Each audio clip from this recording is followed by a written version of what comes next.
Alright, horror movie fans, grab your security badge and your questionable graveyard shift contract because today we're diving back into Freddy Fazbear's Pizzeria, the place where HR violations go to die and animatronics go wild. Welcome back to Scareticulous, the show where we break down scary movies, slash through rumors, and judge adaptations harder than Freddy judges night guards. If you're new here, hit like and subscribe because I love adding new victims to my kill list. Today, I'm giving my honest review of Five Nights at Freddy's, a movie that felt a little bit confused about what genre it wanted to be. It wasn't bad, but as far as horror movies go, it could have been way better. More on that in a minute. But here's the funny part. Fnaf 2 is on the way, and if Blumhouse wants to crank this franchise into the massive horror powerhouse it should be, I've got some ideas. So let's break down what the first movie did wrong, and what FNAF 2 needs to fix in order to make the sequel the terrifying animatronic horror experience fans have been waiting for. Let's get into it. 5 things FNAF got wrong. Number 1. It couldn't decide what genre it wanted to be. One minute it's a horror movie, the next it's a family drama. Then suddenly it's a dark comedy, then it's PG-13 trauma bonding with killer mascots. This tonal tug of war made the movie feel safe, inconsistent, and never as scary or intense as the source material. It felt like something a boardroom messed with, like, make sure we don't see any actual blood and guts because the MPAA is gonna kick our asses. We need those kids' butts in seats, goddammit. Bottom line, this is FNAF. It's supposed to be filled with stress, tension, paranoia, and dread. It's not trauma therapy at Chuck E. Cheese's. I should feel like people are gonna die in this movie, and yet I never feel like that's gonna happen,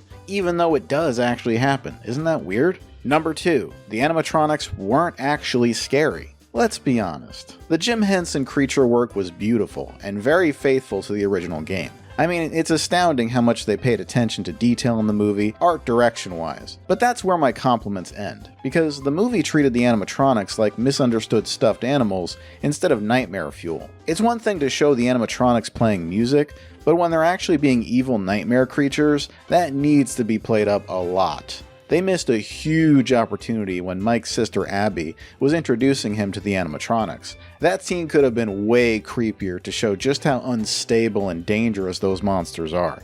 I get that they're filled with the ghosts of children, but that doesn't mean they shouldn't still be scary, stalking nightmares of paranormal rage. I mean, come on, this is Freddy's we're talking about. They weren't stalking Mike, they weren't creeping down halls, they weren't doing jump scare setups, they were just hanging out. When your killer robots are more cuddly than threatening, you've kinda missed the point. I know they had some scenes where the animatronics killed other people, but let's face it, those characters were only in the film to give the monsters someone to kill. Everyone else, including Mike and his sister, were incredibly safe. That doesn't build tension, it releases it. Like, did you care that the babysitter got knocked off in that one scene? Or that one guy got in the closet? I didn't think so. Bottom line, keep the animatronics mysterious, spooky, and murderously creepy, not overgrown Teddy Ruxpins. Number 3. The story focused way too much on Mike's family trauma. Yes, lore matters. Backstory matters. But the movie spent so much time on Mike's custody battle and dream sequences that it derailed the horror pacing.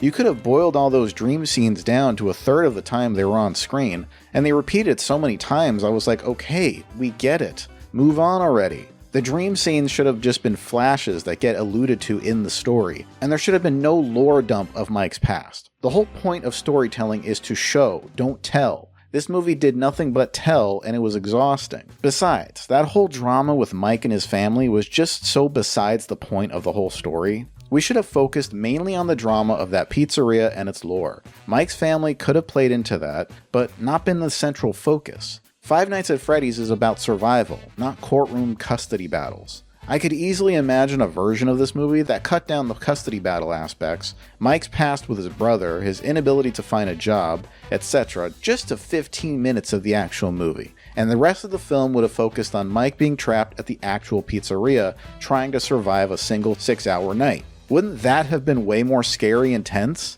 Then you could have found all these clues that hinted to what happened in the past, all while Vanessa's talking to him over a walkie-talkie or something. Then they could have met at the end of the movie or something like that. Bottom line, the human story overshadowed the animatronics and the vast backstory and lore that there is to tell. I mean, they're the literal icons of the franchise. They should be the primary focus. Number 4. The lore was both rushed and watered down. Somehow the movie delivered too much lore, and yet not enough at the same time. They crammed in Afton, the missing kids, Abby, Vanessa, dream sequences, the bite implications, but they barely gave any explanation or emotional buildup. It felt like lore speedrun any percent, without depth or payoff. Fans didn't get the complexity they wanted, and newcomers were confused. It was a movie that basically pleased nobody.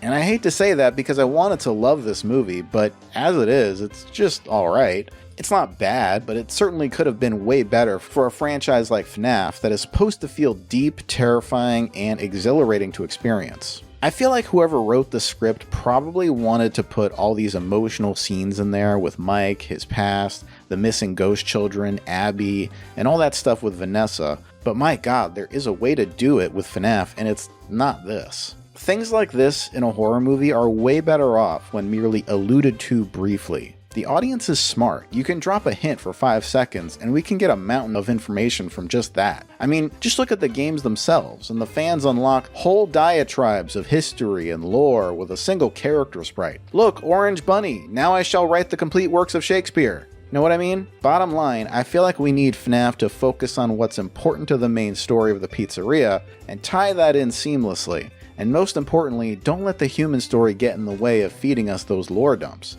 Draw parallels to Mike's story, but don't let it take center stage. The good news is, now that we have Mike's story out of the way, FNAF 2 can focus on the history of the pizzeria, Afton, and everything else in between.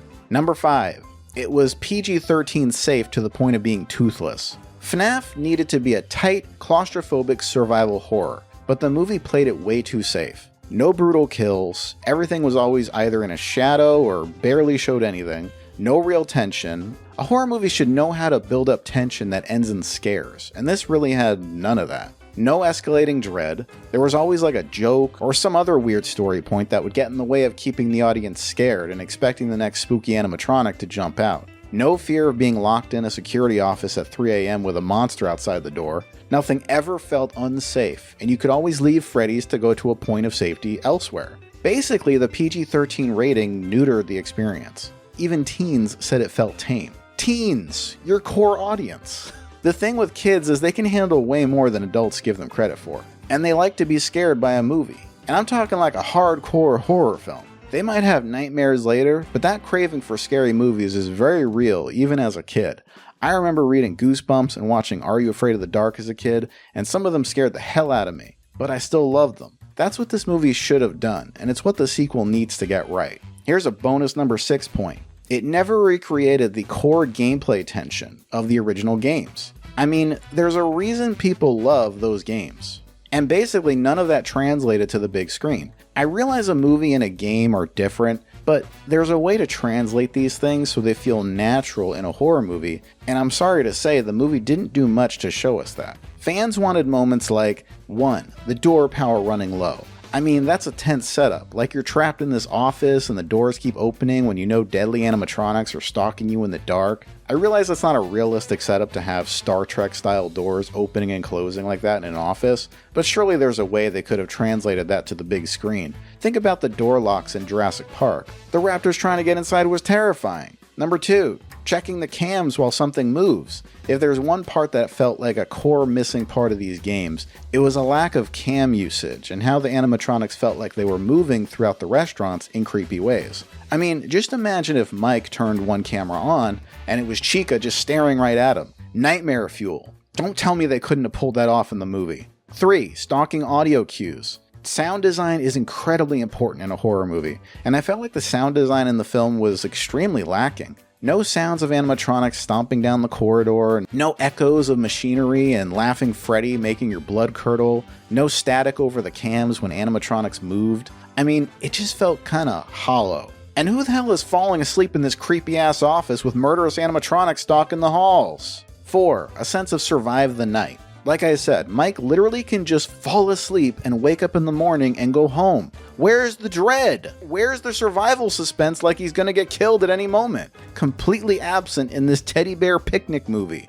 What a travesty. See, instead we got dream sequences and soft lore beats, and a few kills that felt hollow and not at all scary. I barely felt anything in this, and that's not great. The story wasn't bad, but it just wasn't executed as effectively as it could have been. Hopefully Five Nights at Freddy's 2 delivers everything that was missing, and from what I've heard from Matthew Lillard, it's gonna be a scream. Sorry, had to. In conclusion, FNAF 2 must fix these 5 things. Stop the tonal confusion. Just commit to the horror already. Make the animatronics terrifying, not cuddly. Cut the Mike trauma subplot. Focus on the pizzeria. Slow down the lore. Build mystery, not exposition dumps. Add real horror, sound, stalking, tension, and survival. If FNAF 2 does these things and truly embraces the scariness of the spring trap and the animatronics and the whole night structure thing, it could be the movie fans always imagined. But what do you guys think? Let me know in the comments below. Anyway, that's all I got for you today, horror fans. Let me know your theories and if you agree with me in the comments. I read every single one of them, even the unhinged ones. Don't forget to like, subscribe, and smash that notification bell because you never know when I'll kill or upload next. Stay scared.